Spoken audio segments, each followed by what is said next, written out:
السلام عليكم ورحمة الله وبركاته.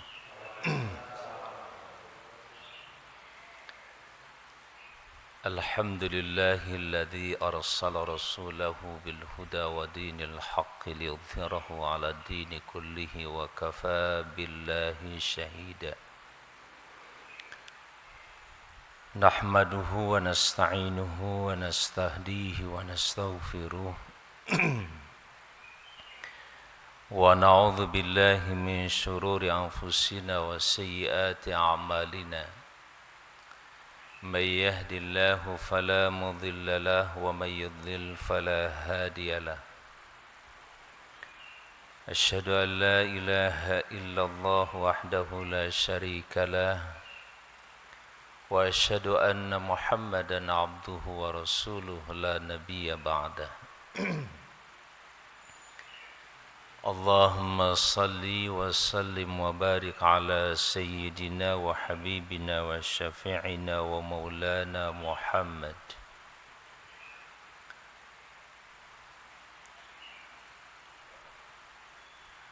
اللهم صل وسلم وبارك على سيدنا وحبيبنا وشفيعنا ومولانا محمد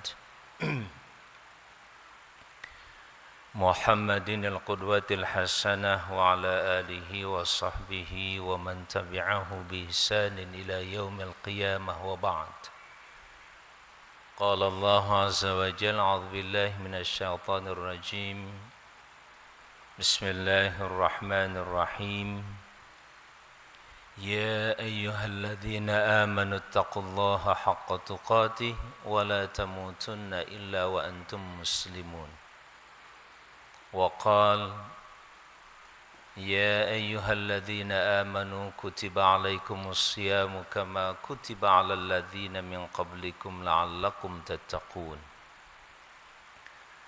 صدق الله العظيم. عباد الله، أوصي نفسي وإياكم بتقوى الله فقد فاز المتقون.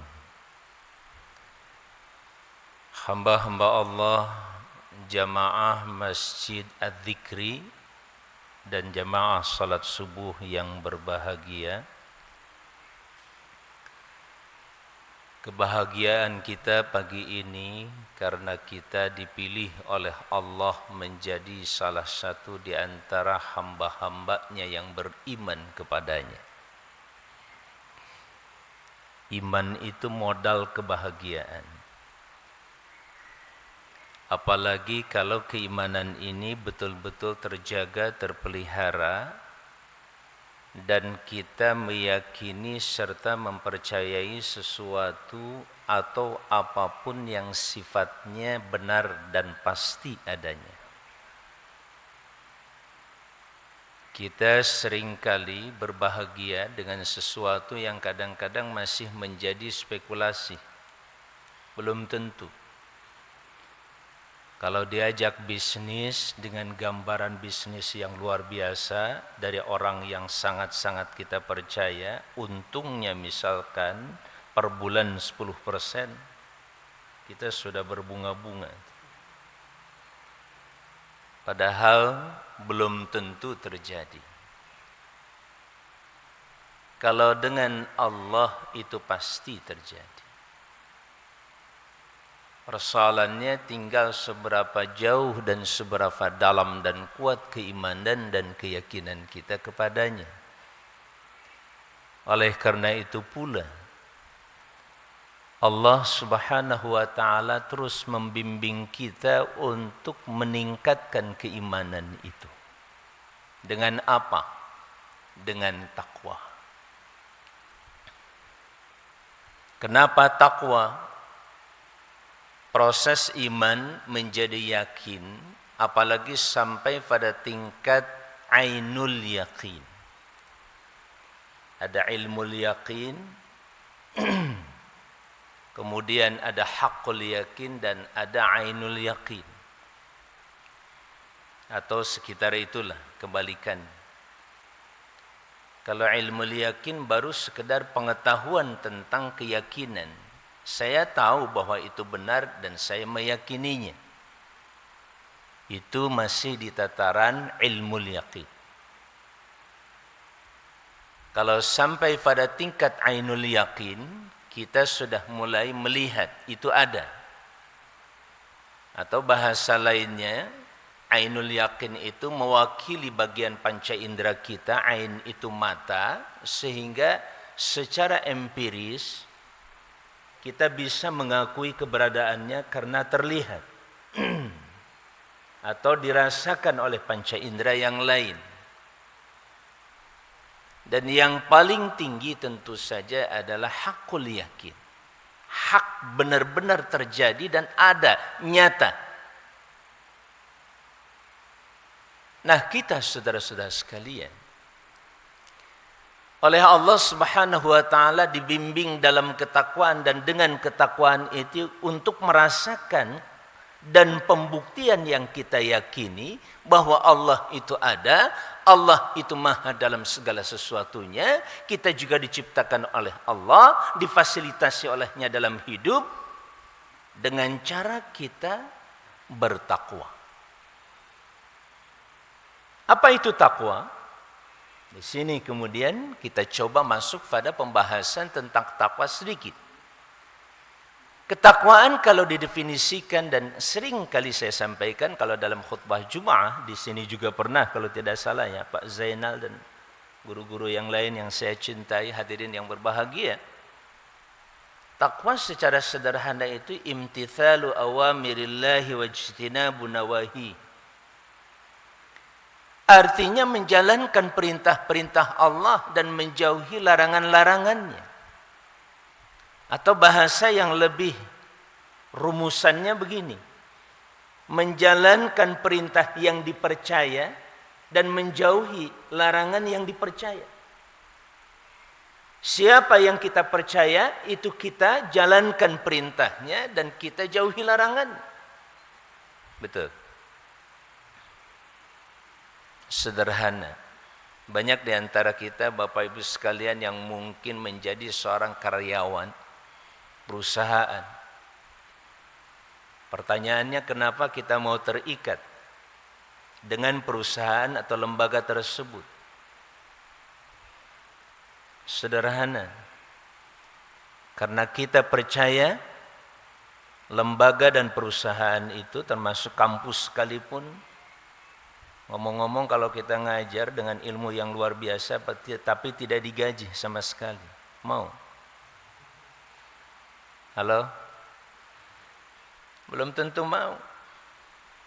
Profesor, doktor fisika ngajar, nggak digaji sama sekali. Kita mau bekerja pada satu lembaga atau perusahaan termasuk universitas sekalipun dalam lembaga keilmuan karena ada satu harapan.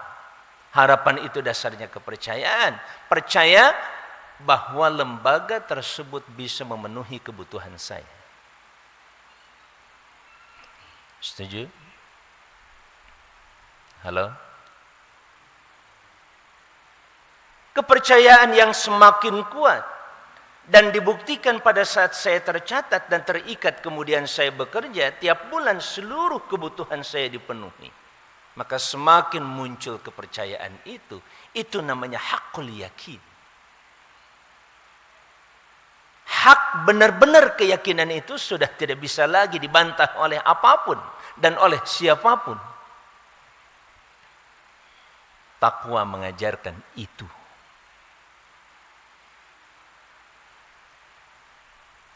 Dan pada saat kita bekerja di lembaga tersebut cuma dua atau hanya dua. Yang pertama jalankan perintah lembaga, yang kedua jauhi. Walaupun misalkan Bapak dan Ibu sekalian tercatat sebagai dosen, dosennya dosen kesehatan. Tapi tiba-tiba masuk kepada mahasiswa yang dibahas adalah tafsir Quran. Walaupun itu baik, kira-kira masuk pada perintah atau tidak?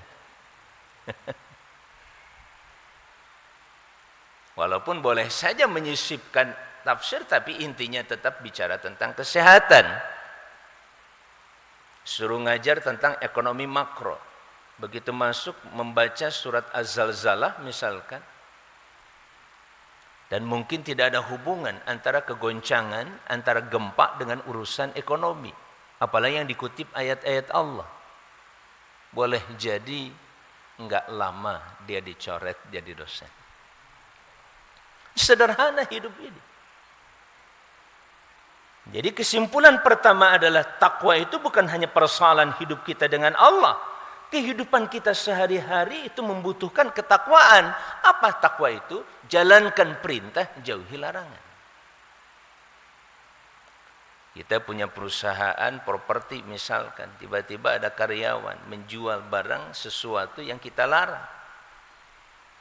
Atau cara menjualnya tidak seperti yang kita inginkan. Menjanjikan hal-hal yang terlalu jauh di luar kemampuan dan yang kita siapkan. Mau dipertahankan karyawan seperti itu. Allahu Akbar walillahil hamd. Saya mencoba merenungkan akhir-akhir ini bagaimana Islam itu merupakan dinul hayah, agama kehidupan yang tidak satu pun konsep yang ada di dalamnya tidak terkait dengan kehidupan kita. Dan terbukti dan ternyata pada saat kita mentadaburkan ayat, merenungkan dan terus hidup dengan memikirkan nilai-nilai yang terkandung dalam Islam ini, semakin yakin dan menemukan bukti yang konkret alias hakul yakin bahwa Islam memang agama kehidupan. Ketika bicara takwa, seakan-akan takwa itu urusan masjid saja, tidak. Dan ini salah satu bukti empirik ketika kita mencoba akan membahas tentang, ini sudah seperempat jam nih pengantarnya aja. Halo, lanjut ya Pak Sena. Ya, kita akan mencoba masuk pada satu dimensi Ramadan dan kesalehan sosial. Ramadan sebagai satu waktu, satuan waktu, dari detik ke detik, bahkan mungkin sepersekian detik, dari detik ke detik, dari menit ke menit, dari jam ke jam, dari hari ke hari, dari minggu ke minggu, akhirnya terbentuk satu bulan namanya Ramadan. Satuan waktu. Dari satuan waktu yang 24 jam itu pun dibagi oleh Allah. Yang pertama untuk puasa dan kebaikan-kebaikan lainnya. Puasanya untuk orang Indonesia kurang lebih sekitar 13 jam. Jadi sekitar 11 jam lagi dimanfaatkan untuk yang lain. Namun kebaikan di siang hari Ramadan di samping saum itu sendiri masih simultan dengan kebaikan-kebaikan lain. Bahkan sepanjang Ramadan, terutama sepanjang kita berpuasa, saat kita berpuasanya saja, berbagai kebaikan dilipat gandakan. Yang sunnah dinilai oleh Allah sebagai kewajiban, yang wajib dilipat gandakan bisa sampai 70 kali lipat. Ini adalah apresiasi penghargaan Allah Subhanahu wa ta'ala. Bayangkan kalau kita kerja 1 jamnya yang biasanya dianggap sebagai lembur, sekarang jam itu dianggap sebagai jam kerja. Kalau jam lembur katakanlah 20.000, jam kerjanya 50.000.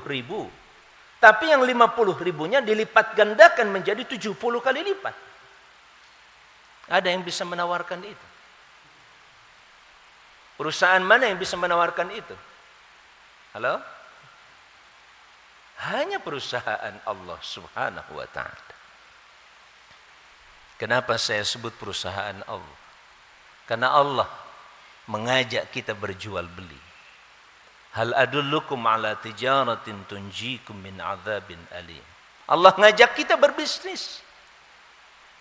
Sampai pada tingkat bisnis kita dengan Allah itu dengan bahasa al-qardul hasan. Pinjemilah ke Allah gitu. Siapa yang lebih baik pinjamannya kepada Allah dan siapa yang terbaik membayar pinjamannya selain Allah. Mental dan jiwa itulah yang merasuk dalam tubuh para sahabat Nabi Antara lain adalah Abu Bakar. Kalau datang proyek infak fisabilillah, dia datang dengan sepenuh hati dan seluruh harta, bukan separuh harta. Apalagi harta sisa.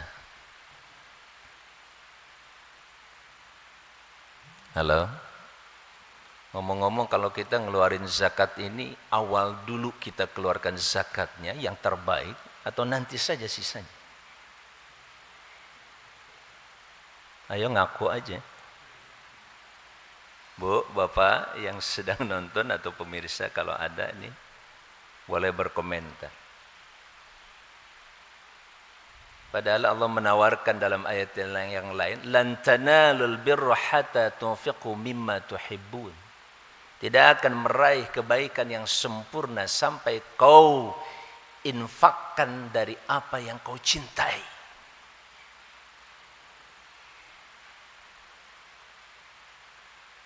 Datang seorang sahabat,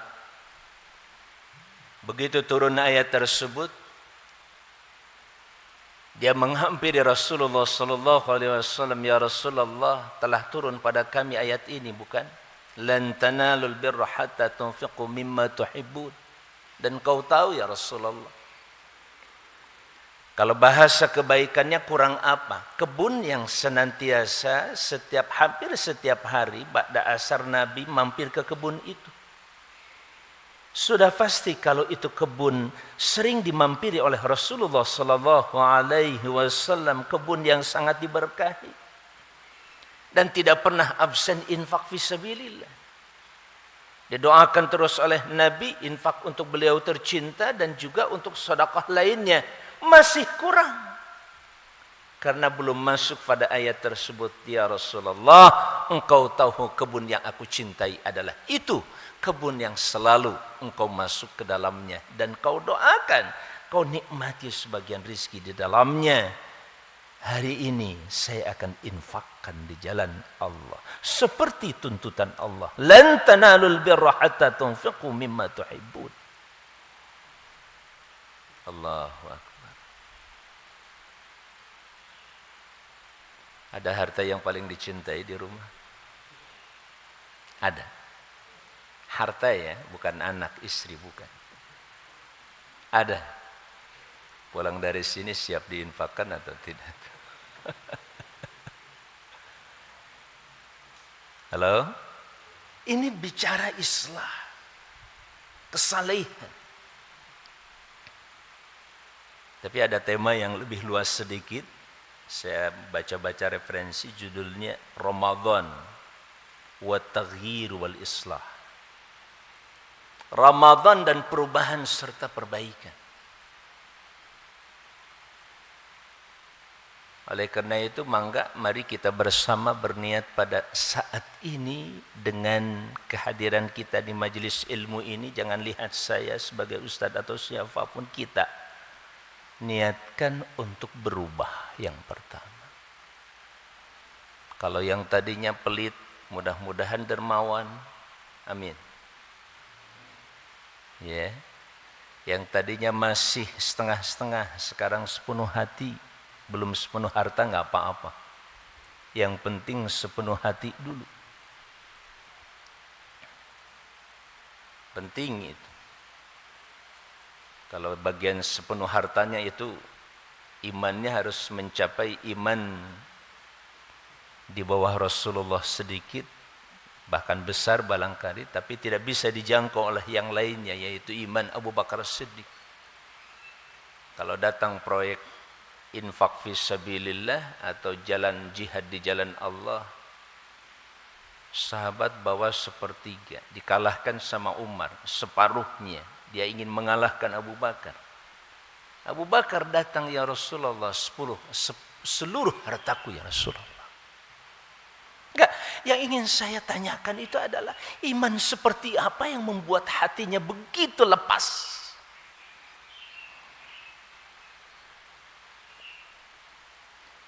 Sehingga wajar Islam diberkahi sampai detik ini. Datang ke adzikri, pesona kayangan, itu melalui orang-orang seperti itu. Dakwah itu dibayar dengan infak. Sujud, ruku dan tahajud itu pun dilengkapi dan disempurnakan dengan infak. Tatajafa junubuhum 'anil madaji'i yad'una rabbahum khawfan wa tama'a wa mimma razaqnahum yunfiqun. Di malam hari tubuhnya mulai jauh dari tempat tidurnya. Dia bangun, kemudian ruku sujud. Seraya dia mengharapkan pada Allah dan takut kalau Allah tidak menerimanya. Wa mimma razaqnahum yunfiqun, dan dia lengkapi tahajud itu dengan infak sebahagian harta yang kami rezekikan, kata Allah kepada mereka. Penting menggarisbawahi kalimat wa mimma razaqnahum, kami yang telah beri rezeki, bukan kamu yang cari sehari-hari. Jangan ada pikiran di antara kita, saya yang capek, saya yang lelah, kenapa dia yang menikmati? Jangan ada bahasa seperti itu. Betul kita yang capek, tapi Allah kasih nilai pahala dahsyat luar biasa, bagaikan orang berjihad di jalan Allah. Begitu hartanya kita dapatkan, dinikmati oleh anak cucu kita, oleh istri dan keluarga kita, oleh tetangga dan saudara kita, kita akan meraih lipat ganda nilai di balik itu semua. Itulah islah, perbaikannya ada di situ. Ma'asyiral muslimin rahimakumullah. Kembali ke takwa tadi. Maka dari itu seluruh ibadah kepada Allah tidak lain untuk meningkatkan dan mengupgrade kualitas dan kuantitas takwa kita. Ayat 21 surah Al-Baqarah diawali dengan kalimat ya ayyuhan nas, wahai segenap manusia. Bukan cuma orang beriman, bukan hanya orang yang muslim. Segenap manusia Allah panggil sebab dia adalah Tuhannya. Dia sebagai penciptanya paling berani memanggil seluruh manusia, karena dia berhak melakukan itu. Pemegang otoritas tertinggi dalam hidup, Malikal Mulki, pemegang kerajaan dan otoritas tertinggi, Allah. Jadi ayat dan doa setiap pagi itu enggak sederhana itu. Qulillahumma malikal mulki tu'til mulka man tasha. Dan itu sangat konstitusional. Ada pakar hukum tata negara di sini. Halo? Kalau ada pada saat kita bicara konstitusi, itu bicara tentang kekuasaan. Apa itu kekuasaan, jenisnya apa saja, sampai pada tingkat pembagian dan pembatasan kekuasaan.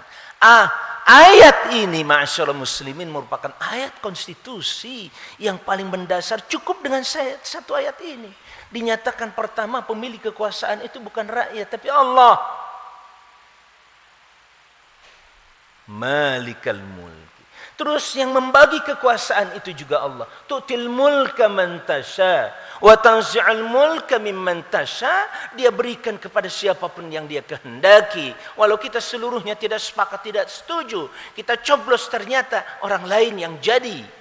Syi'tum am abaitum, kalau Allah sudah memutuskan, terima sebagai takdir dan keputusan Allah. Tu'til mulka man tasha.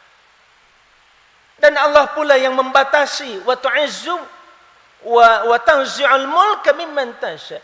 Dia enggak mau keluar dari kekuasaan itu, tetap ingin memperpanjang kekuasaannya terus. 2 periode, 3 periode, 4 periode, bila perlu seumur hidup. Dahulu pernah kita punya yang ingin melanggengkan kekuasaannya, tetapi Allah tidak menginginkan. Tanzi'ul mulka mimman tasha. Allah cabut kekuasaan itu dari siapapun yang dikehendaki. Dan tu'izzu man tasha, dia muliakan siapapun yang dikehendaki. Wa tudhillu man tasha, dia rendahkan dan hinakan siapapun yang dia kehendaki. Pertanyaan saya, Bapak dan Ibu sekalian, konstitusional atau tidak? Halo? Jadi tidak berlebihan kalau ada ulama mengatakan Al-Quran dusturul hayah. Quran itu konstitusi kehidupan. Dimanapun orang beriman pada Allah berada, konstitusinya adalah di situ. Boleh jadi kita hidup di Indonesia dengan konstitusi, undang-undang dasar yang ada. Tapi pada saat Bapak ada di Amerika, Bapak harus ikut dengan konstitusi Amerika. Betul? Saat kita berada di Jepang, kita harus mengikuti konstitusi Jepang. Yang mungkin banyak perbedaan dengan kita. Tetapi saat kita tetap sebagai manusia, berinteraksi dengan manusia, konstitusi yang paling sederhana dan paling menjamin kemampuan kita berinteraksi dengan manusia dimanapun adalah Kitabullah Al-Quranul Karim. Tanpa mengabaikan konstitusi produk manusia. Itu perbaikan yang paling mendasar. Memperbaiki produk produk undang-undang itu menjadi satu keniscayaan. Apalagi kalau sudah produk manusia. Allah sudah ingatkan. Afala yatadabbaruna al-Qur'an walau kana min 'indi ghairi Allahi lawajadu fihi ikhtilafan katsira. Tidakkah mereka mentadabburkan Al-Quran, andaikan Al-Quran itu datang dari selain Allah, niscaya mereka akan menemukan berbagai kontradiksi yang cukup banyak. Ikhtilaf merupakan salah satu tabiat manusia yang itu pasti akan mewarnai seluruh produk manusia, produk pemikiran. Makanya dalam dunia kedokteran saja, urusan COVID aja sekarang pertentangan pemikiran antar dokter pun tidak sedikit. Betul? Perselisihan pandangan dan pendapat tentang kedokteran, tentang yang namanya corona itu macam-macam. Belum lagi dari persoalan sosiologisnya, belum lagi dari persoalan politiknya. Corona ditinjau dari sisi politik, terjadi perselisihan dan pendapat yang berbeda-beda. Tapi bahwa corona itu ada juga tidak bisa dipungkiri. Persoalan apakah yang namanya vaksin ini ada muatan politis atau tidak, itu persoalan yang lain juga. Ikhtilafan katsira, perselisihan yang banyak. Makanya Bapak Ibu sekalian, Islam datang untuk mendamaikan manusia. Dari mulai kata aslama yuslimu, mendamaikan manusia di tingkat pribadi dan mendamaikan manusia di tingkat sosial kemasyarakatan, bahwa seluruh ajaran Islam itu adalah kedamaian dan pendamaian seluruh tatanan kehidupan. Damai antara otak kita dengan hati kita. Damai antara hati dengan perilaku dan perbuatan kita. Itu yang disebut dengan konsistensi dan istiqamah. Lurus apa yang kita pikirkan dengan yang kita yakini. Lurus antara apa yang kita yakini dan kita pikirkan itu dengan perbuatan. Tidak ada split of personality. Pecahnya kepribadian tidak akan terjadi. Seperti ambivalensi, kemunafikan, hipokrasi tidak pernah dan tidak boleh terjadi. Makanya di awal-awal surat Al-Baqarah dipetakan oleh Allah 3 tipologi manusia. Yang pertama muttaqin, mewakili manusia yang selalu damai dan menciptakan kedamaian. Saleh dan muslih, itu 2. Jadi Bapak Ibu sekalian, pengertian kesalehan itu harus ditinjau dari 2 aspek. Yang pertama adalah kesalehan pribadi, dan yang kedua mensalihkan orang lain. Bukan hanya kesalehan sosial. Kalau saya baik diterima oleh orang lain, itu masih kesalehan pribadi. Walaupun efeknya kepada kehidupan sosial. Tapi pada saat kita melihat ada orang yang tidak peduli terhadap orang lain, dan kita tegur, dan kita nyatakan untuk melakukan sesuatu yang baik, itu melampaui sekedar kesalihan sosial, tetapi perbaikan dan mensalihkan masyarakat. Hancurnya negara-negara dari sejak dulu dalam Quran disebutkan kanu la yatanahawna 'an munkarin fa'alu.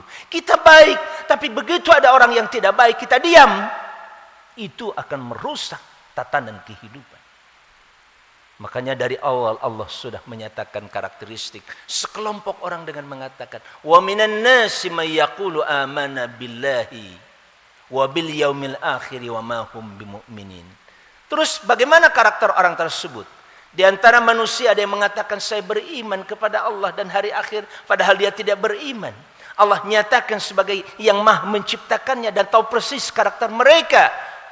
Gejala dan indikatornya terlihat. Wa idza qila lahum la tufsidu fil ardi qalu innama nahnu muslihun. Jika dikatakan jangan kalian melakukan kerusakan di muka bumi, kerusakan dengan undang-undang itu paling berbahaya. Sebab kerusakan dengan undang-undang artinya mengabsahkan, melegalkan yang namanya kerusakan menjadi sesuatu yang lumrah terjadi dan boleh terjadi. Halo? Bisa lanjut? Dikit lagi ya, 5 menit lagi baru nanti kita buka. Nah, ma'asyiral muslimin rahimakumullah. Jika dikatakan kepada mereka itu la tufsidu fil ardi, jangan buat kerusakan.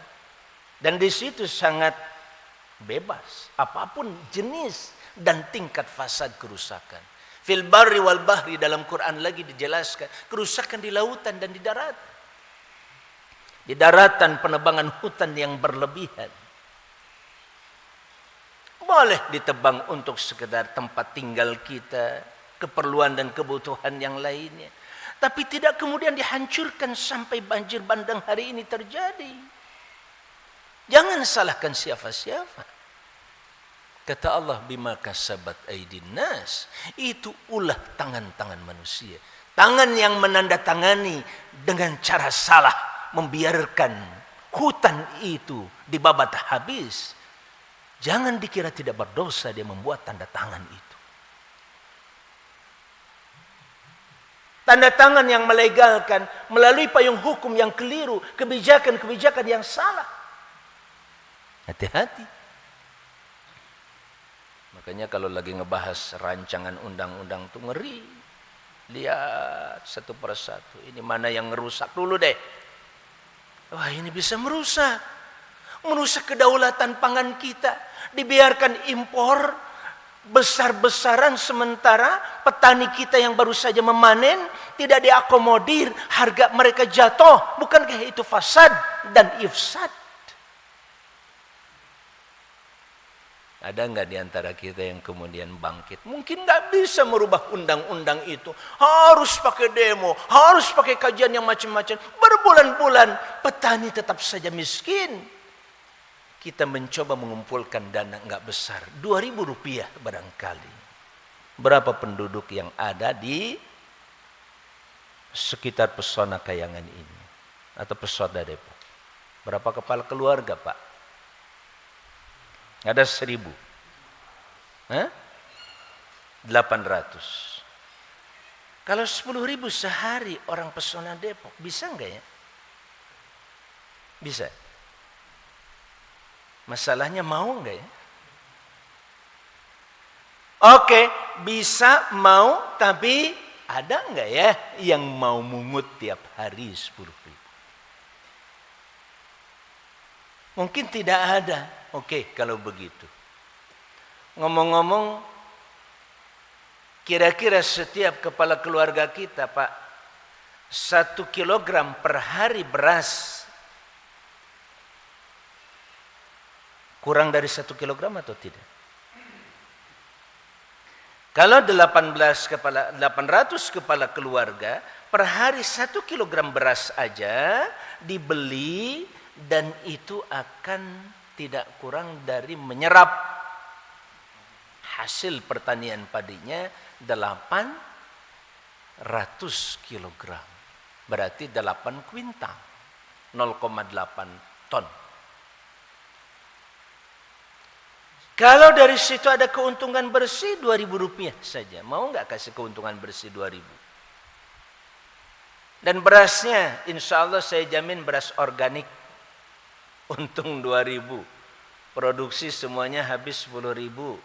Dikirim sampai di sini 12.000. Berarti ada selisih 2.000. 2.000 kali 800 berapa? Halo?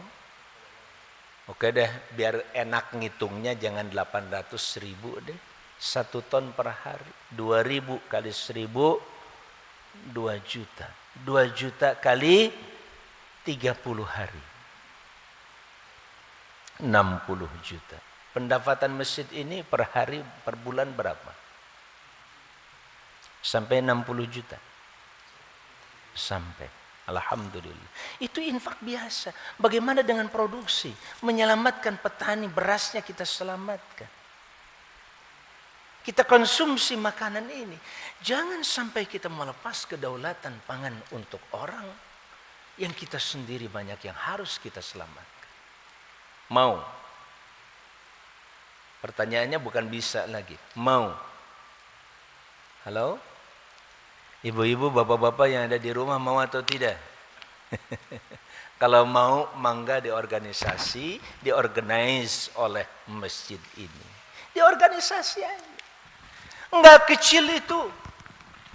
Bila perlu, kalau kita enggak perlu dengan dana 60 juta per bulan, kita sewakan tanah di sana, sewa lahan, untuk 60 juta dapatlah 2 hektar insya Allah. Berikut dengan proses penanamannya 2 hektar dulu per bulan. Maka dalam 1 tahun, halo, berapa? 24 hektar. 24 hektar kali 5 ton rata-rata. Cukup buat lingkungan di sini. Halo? Ngomong-ngomong mau dilanjut nggak nih diskusi ini? Kalau mau dilanjut nanti kita ngobrol di luar.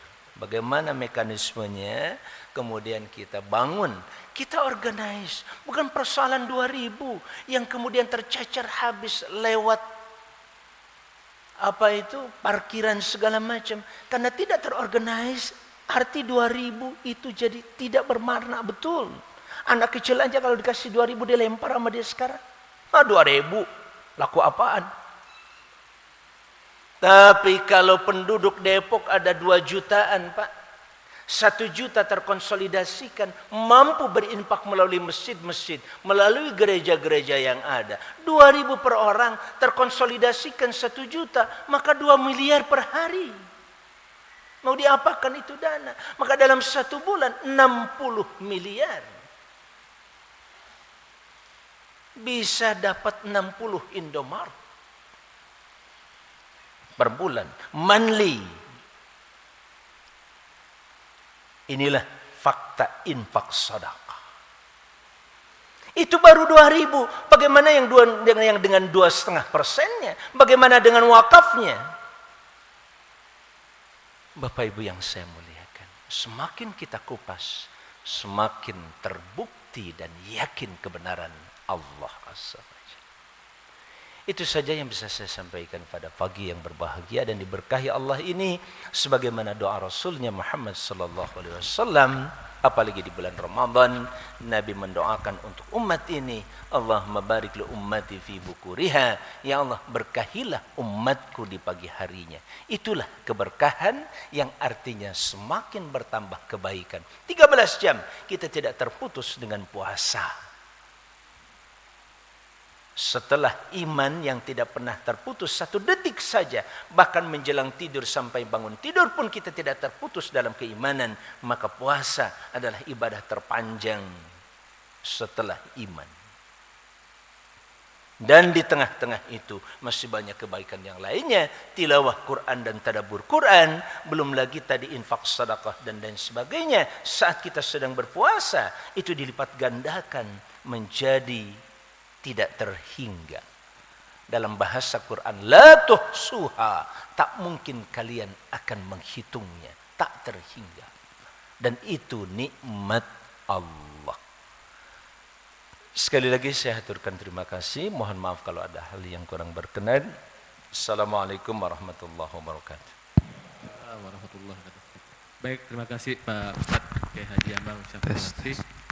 Bapak Ibu sekalian, jamaah zikir yang dimuliakan Allah, menarik sekali kajian kita pada Sabtu pagi ini. Bagaimana kemudian bisa diyakinkan kepada diri kita antara relasi Ramadan sebagai medium perubahan, upaya kita untuk memperbaiki diri, dan bagaimana kemudian bentuk kepekaan sosial kita dalam menunjukkan kesalehan sosial. Bapak Ibu sekalian, mungkin kalau kita sering dengar tanggung jawab sosial, sesungguhnya mungkin bagian dari relasi sosial yang sering menjadi bagian dari konsep-konsep kesalehan sosial ini yang kita lihat. Karena itu kemudian kesalehan sosial bukan hanya menyangkut pada kesalehan pribadi, tapi juga bagaimana upaya mensalehkan orang lain. Karena itu kemudian interaksi sosial, kepekaan sosial, dan tanggung jawab sosial menjadi penting. Dan inilah yang kita maknai dalam bulan suci Ramadan sebagai bulan introspeksi diri menuju perubahan yang lebih baik. Baik Bapak Ibu sekalian yang dimuliakan Allah, kita ada waktu kurang lebih 10 menit ke depan. Jika ada yang ingin bertukar pikiran atau bertanya, saya silahkan. 1 atau 2 dari kalangan ibu-ibu di belakang. Assalamualaikum warahmatullahi wabarakatuh. Ada pertanyaan dari jamaah yang ada di rumah, dari Ibu atau Pak Rasyidi, bertanya kepada tentang kesalahan sosial. Kesalahan sosial itu dari diri sendiri dan atau pribadi, dan kesalahan mengajak masyarakat kepada yang baik. Kalau saya tidak punya power untuk melakukan hal kedua, apakah belum bisa dikatakan soleh? Demikian Ustaz pertanyaannya. Ya. Baik Bapak Ibu sekalian yang saya muliakan, kita tidak bisa pungkiri tentang kekurangan kita. Ketika ada aspek yang belum kita bisa kerjakan, itu bagian dari kekurangan kita. Artinya pada saat kita tidak peduli, bahkan Allah menyebut dengan bahasa ara'aital ladzi yukadzibu biddin. Apa pendapatmu? Ara'aita, apakah kau lihat dan kau perhatikan? Apa menurutmu hai Muhammad?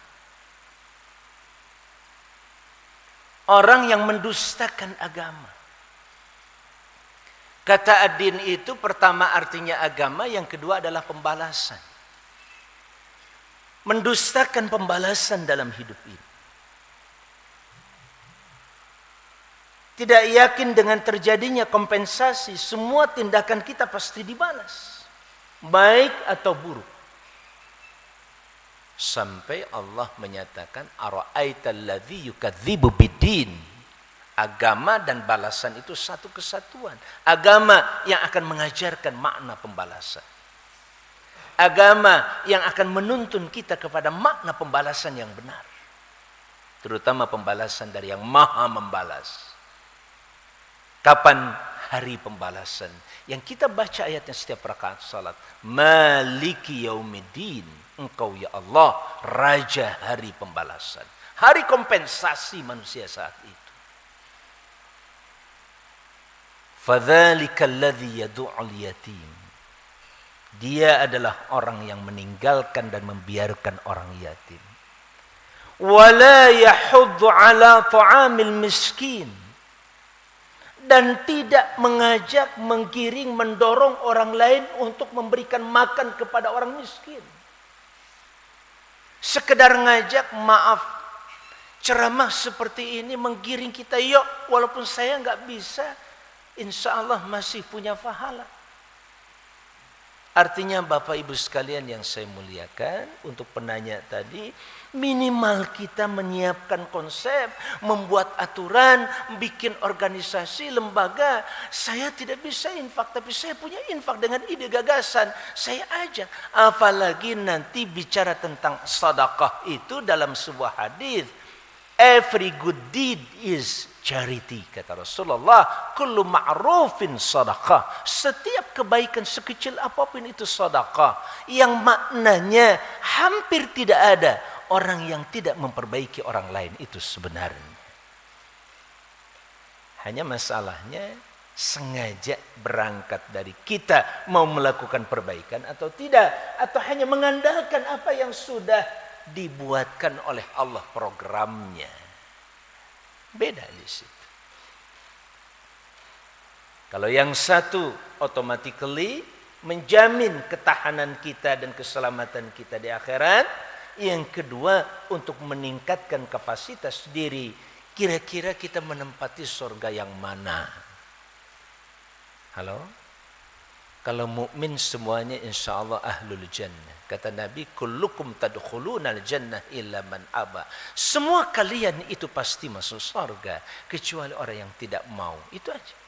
Siapa yang tidak mau ya Rasulullah? Yang mentaatiku dia pasti masuk surga.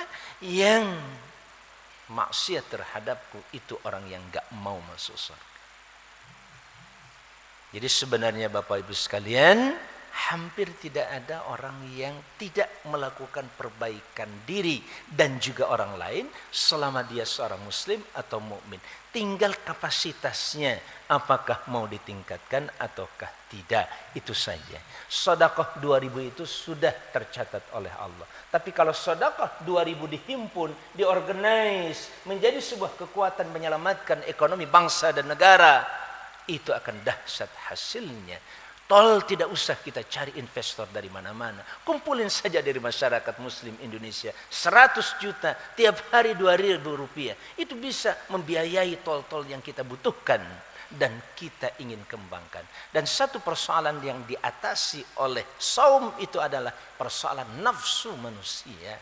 Sama sejak zaman dahulu, zaman Nabi Nuh, zaman Nabi Musa, Namrud misalkan, nafsu kekuasaan. Di zaman Fir'aun, Fir'aun dengan nafsu kekuasaan. Saum itu pengendali nafsu yang paling dahsyat. Bagaimanapun dasar nafsu itu diawali dengan nafsu biologis, nafsu makan, minum, baru nafsu psikologis terkait dengan kekuasaan. Bernafsu ingin berkuasa. Semuanya oleh Ramadan dan saum itu dikendalikan dengan baik dalam satu kata namanya wasbir, yaitu kesabaran. Wasbir nafsaka ma'al ladzina yad'una rabbahum bil ghadati wal 'ashyi. Perbaikan Bapak Ibu sekalian ada di situ. Wallahu a'lam. Baik, masih ada yang ingin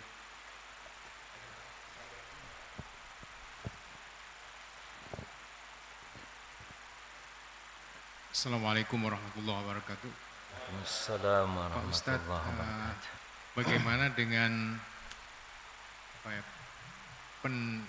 pemberdayaan umat melalui lembaga wakaf yang sekarang ini mulai digalakkan? Apakah itu bisa menjadi infrastruktur untuk umat ini dalam imbang? Terima kasih. Langsung ya Pak. Wakaf adalah salah satu solusi terhadap persoalan ekonomi dan bangsa secara keseluruhan. Bahkan totally, secara total mampu dan bisa. Kenapa? Wakaf tidak ada batas. Berapa jumlah terbesar, terkecil pun nggak ada. Bahkan belakangan itu ketika wakaf dianalisa, dulu kita sering terjebak dengan pendekatan empiris, namanya wakaf itu harus kelihatan bendanya alias orang kaya, manfaatnya jelas. Tapi sekarang ini betapa banyak orang kaya raya tidak kelihatan kayanya, sebab kekayaannya ada di intelektualitas. Pertanyaannya, boleh enggak diwakafkan itu kekayaan intelektual? Dua yang melatar belakangi wakaf dan disebut wakaf. Pertama, harta itu harus memiliki manfaat berkelanjutan. Selama memiliki manfaat berkelanjutan seperti masjid ini terus menerus, tanah sepanjang ada tanah, terus menerus kebaikan manfaatnya. Pertanyaannya, kalau ada uang sehari habis, tapi ada uang yang disimpan atau diputarkan dalam bentuk sebagai permodalan, bisa berkelanjutan, yang tadinya 1 juta nanti berkembang jadi 1 miliar. Pertanyaannya, dari sisi yang pertama boleh nggak diwakafkan? Kalau masuk kategori tadi, kalau dia bermanfaat secara berkelanjutan dan bisa dibuat berkelanjutan, maka dia sah menjadi barang yang diwakafkan. Di satu sisi, makanya barang diwakafkan itu pertama harus manfaat, yang kedua tidak boleh habis. Makanya jangan sampai barang wakaf itu habis. Oleh karena itu Allah menyiapkan pengurusnya disebut nadhir, bukan amil. Kalau amil itu pekerja, menghimpun data, salurkan kembali, selesai. Kalau nadhir enggak, dia harus nadhara yang zuru, artinya melihat, berpikir dengan nalarnya, memikirkan bagaimana dana itu terus berkembang, tidak boleh berhenti sampai di situ. Makanya belakangan para ulama kontemporer sepakat untuk memunculkan ada istilah wakaf tunai, wakaf dengan uang atau wakaf melalui uang. Bedanya apa? Wakaf dengan uangnya diserahkan total, uang itu yang nanti akan dikelola secara baik, dengan cara apapun terserah nadhir. Tapi wakaf melalui uang, saya mau wakaf tentang satu benda atau satu barang, satu tanah di wilayah tertentu, nggak mungkin saya bawa tanah dari sini, saya punya 1 hektar di sini, saya mau pindahkan ke sana, nggak mungkin. Saya kasih uangnya saja, tolong belikan itu dengan tanah di sana. Itu melalui uang. Uangnya boleh tidak? Tadi yang pertama, wakaf berupa uang atau dengan uang, itu oleh para ulama kontemporer disepakati boleh. Walaupun ada yang masih mengatakan tidak boleh. Asal syarat 2 tadi terpenuhi. Jangan kemudian dana itu habis. Kayak tadi saya katakan 2.000 kelihatannya orang yang miskin, mohon maaf. Seorang pemulung saya pernah tanya, Pak, bisa nggak ngeluarin duit 2.000 diinfakkan atau disodakohkan? Ya bisa. Jangankan 2.000 Pak, 5.000 pun saya suka sodakoh tiap hari. Seorang pemulung bisa, mau kata dia. Tapi sementara ini yang 2.000 itu hanya diberikan kepada orang, paling anak-anak yang lagi main dikasih jajan sama dia. Hanya sebatas itu. Tapi Pak, kalau 2.000 dikonsolidasikan se-Jawa Barat, se-Indonesia oleh seorang presiden, dan itu bisa menjadi harta wakaf namanya, 2.000 uang wakaf dikonsolidasikan, diorganisasi dengan baik, itu akan menjadi jalan tol yang membentang luas, akan menjadi berbagai macam. Bila perlu bikin pesawat wakaf. Enaknya kalau bikin pesawat wakaf, yang nanti naik pun bayarnya wakaf. Panjang nggak tuh manfaatnya? Bikin hotel wakaf, setiap kita sewa hotel itu wakaf. Boleh diambil untuk operasional, misalkan 40%, 60%-nya tetap kembali ke wakaf. Kalau bayar 300.000 per malam, yang 200.000-nya kembali ke wakaf, 100.000-nya untuk operasional. Halo? Indah bukan? Disinilah solusi Islam buat perekonomian. Makanya saya mengatakan charity saves humanity. Sedekah itu menyelamatkan kemanusiaan. Sedekah itu bisa membangkitkan geliat ekonomi kembali. Alhamdulillah, Pak Zainal, Bapak, Kang Isan. Saya keliling belakangan ini dengan status saya dapat amanah di DPD, ada fasilitas bisa berkunjung kemana-mana. Alhamdulillah paling tidak se-Jawa Barat. Itu aja yang saya sampaikan. Ayo bangkitkan kembali semangat wakaf ini, semangat infak sedekah atau charity ini. Karena kita sebenarnya bisa. Masyarakat di daerah kan suka ada perelek ya Pak ya. Nah ini kalau perelek itu diorganize dengan baik, saya bilang. Jangan hanya menjadi konsumtif. Makanya bisa dibagi 2. Yang 2.000 itu satu buat konsumtif, Rp1.000, yang satu buat produktif, jadikan harta wakaf. Mungkin yang terakhir saya ingin sampaikan. Dibandingkan bapak dan ibu memiliki lahan rumah sekarang, jika wafat itu sudah habis kepemilikan kita, beralih ke Allah, Allah mengatur sendiri dengan sistem waris. Harta waris begitu jatuh ke anak, berapapun tergantung anak. Dia mau jual, dia mau lepaskan, komplek ini masih ada masjid atau tidak, tergantung anak-anak kita kelak menjual tanah kita kepada siapa. Tapi kalau ini menjadi wakaf, Rumah bapak diwakafkan kepada keluarga dan anak, istilahnya wakaf dzurri alias wakaf keturunan. Dia boleh memanfaatkannya, dia boleh tinggal, dia boleh menyewakannya, boleh mengambil manfaat untuk keluarga dan keturunan, tapi tidak boleh menjualnya tadi. Kecuali kalau ada kepentingan umum, jalan mau dibangun ke sini, boleh dirislah, tapi tidak hilang sama sekali. Dengan konsep wakaf, kekayaan dan aset umat Islam pun bisa teratasi dan terselesaikan dengan baik. Wallahu a'lam. Kan banyak sekarang Pak, sawah-sawah yang dijual oleh ayahandanya. Kenapa? Sebab anak saya tidak ada yang berminat jadi petani. Mereka sudah pergi ke kota. Jangan-jangan kita ini anak petani semua ya. Yang hartanya sudah dijual ya. Kita balik lagi yuk ke desa yuk gitu, kita selamatkan kembali dengan apa? Buyback Pak, buyback dengan uang wakaf tadi. Nah, saya ngajak nih, kalau di sini ada 800 per hari bisa 60 juta, itu bisa membeli per hari misalkan ya paling tidak 10 bata, 20 bata per hari. Terus kita bisa lakukan itu di mana-mana insya Allah. Allah. Cekap ya insya Allah turun. Baik, terima kasih Pak Kiai. Bapak Ibu sekalian, menarik sekali kajian kita pada Sabtu pagi ini dan insya Allah akan berlanjut pada esok hari Ahad untuk kajian yang sama.